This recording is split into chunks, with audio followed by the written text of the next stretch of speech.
자, 이렇게 볼까?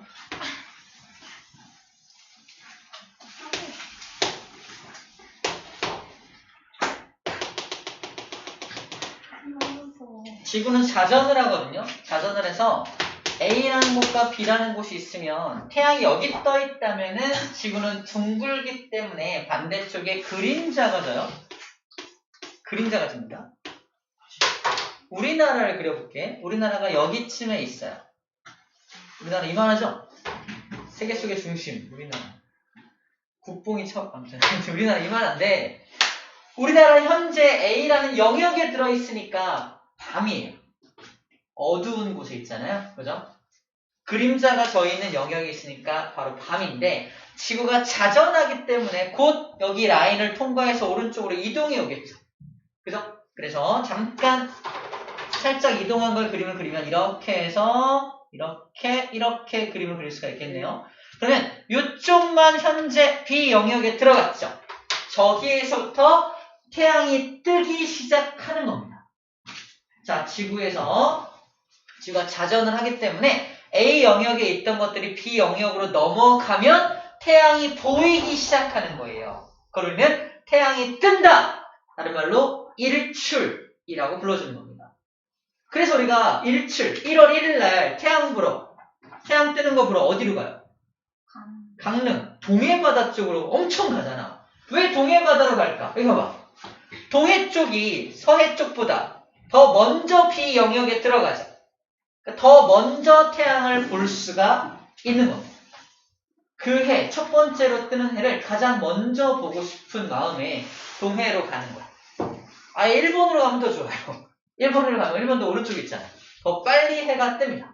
우리나라보다 더 빨리 해가 뜨는 거예요. 오른쪽, 동쪽으로 가면 갈수록 점점점 해는 빨리 뜨게 되는 겁니다. 그런 이유로. 근데 우리나라 안에서는 가장 오른쪽이 동해 쪽이니까 동해로 가는 거예요. 그죠? 근데 만약에 지구가 좋아요. 이렇게 자전을 한다고 치고요. 지구에 뭐가 없다면?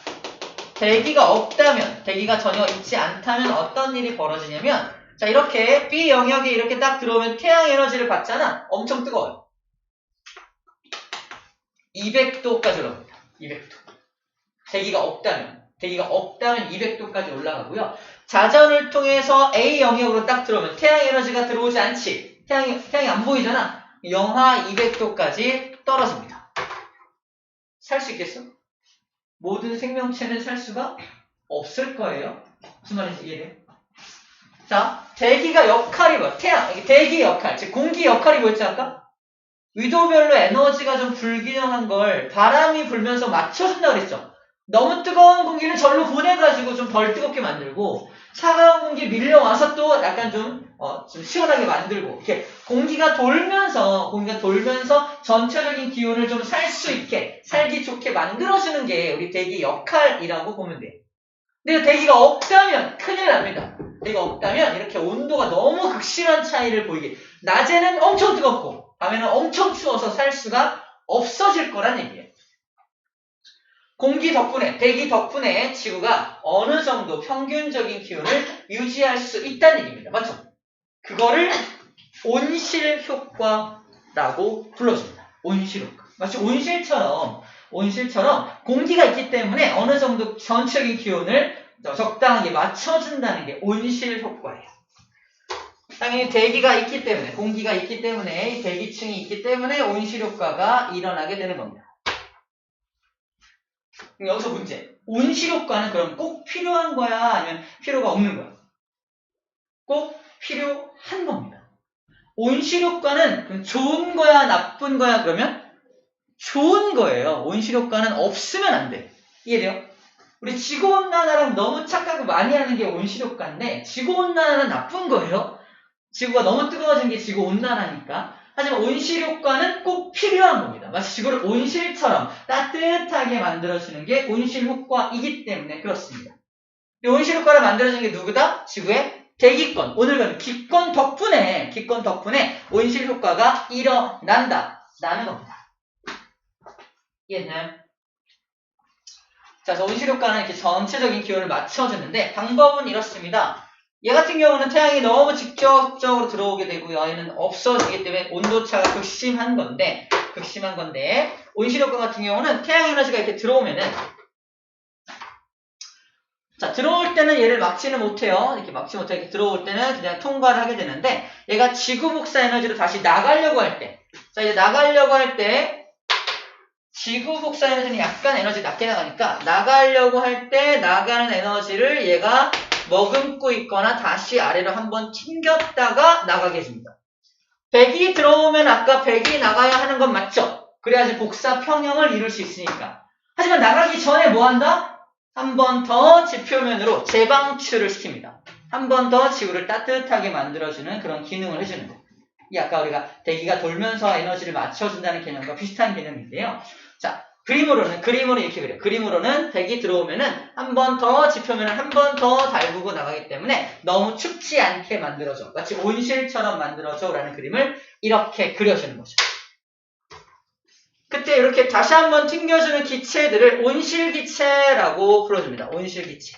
온실효과를 만들어주는 기체가 따로 있는데 온실기체의 종류가 바로 수증기 그리고 메테인도 포함되고요. 중요한 건 얘입니다. 바로 뭐가 또 온실기체냐? 이산화탄소가 온실기체. 이산화탄소. 그럼 일단 온실효과를 만들어줄 때는 이산화탄소가 필요하죠. 근데 문제는 뭐다? 요즘에 저 이산화탄소의 양이 너무 많아지고 있는 거야. 이산화탄소의 양이 너무 많아지니까 어떻게 돼요? 온실효과가 너무 심해지는 겁니다. 온실효과가 너무 심해지니까 지구가 점점 뜨거워지는 거예요. 이해돼요? 그걸 뭐라고 불러준다? 지구 온난화라고 불러주는 겁니다. 지구온난화의 주범이 누구냐고 말하냐면 이 온실기체 전체를 주범이라고 말하지 않고요. 이산화탄소의 양이 점점 증가하는 걸 지구온난화의 주범이라고 말을 합니다. 조금 어렵게 얘기하면 이런 내용이야. 이산화탄소의 양이 왜 이렇게 급격하게 많아졌냐면 지구에 이산화탄소가 왜 이렇게 급격하게 많아졌냐? 바로 화석연료 때문입니다. 생각해봐. 화석연료라는 게 쉽게 말하면은 석탄, 석유, 천연가스 같은 것들을 화석연료라고 불러주는데 주성분이 탄소성분이에요. 주성분이 탄소입니다. 주성분이 탄소라서 이것들을 땅속에 묻혀있는 걸 캐다가 이거를 공기 중에서 산소랑 결합시켜서 태워버립니다. 뭐가 만들어져? 이산화탄소가 만들어진 거야. 다시 말해서 땅속에 묻혀있던 탄소를 캐다가 이산화탄소로 추가적으로 막 방출시키고 있다는 뜻입니다.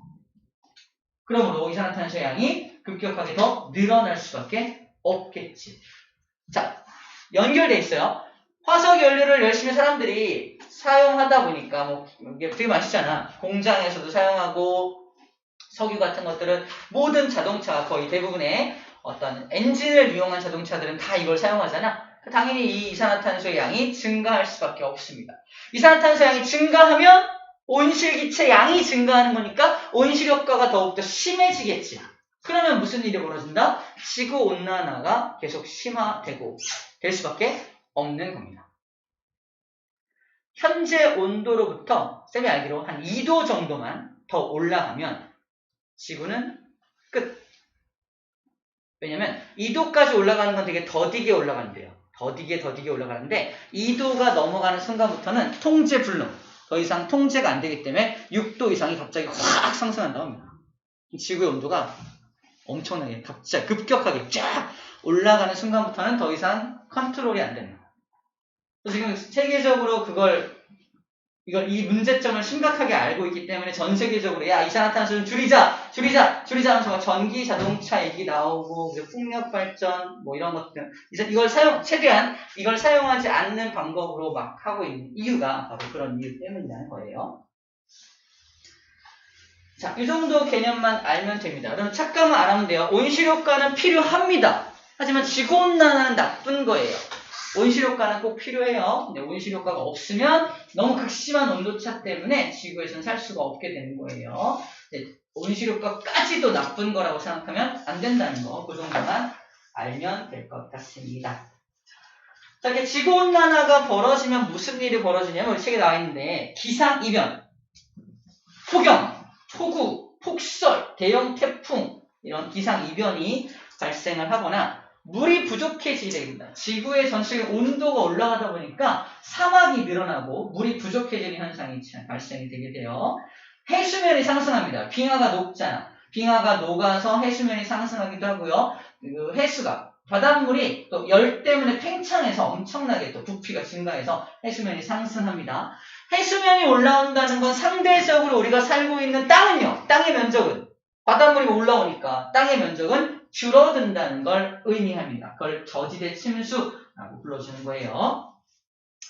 자, 그 다음에 재배작물의 변화. 지구가 점점 뜨거워지니까 우리가 옛날에는 제주도에서만 키웠던 그 귤을 지금은 대구나 부산에서 키웁니다.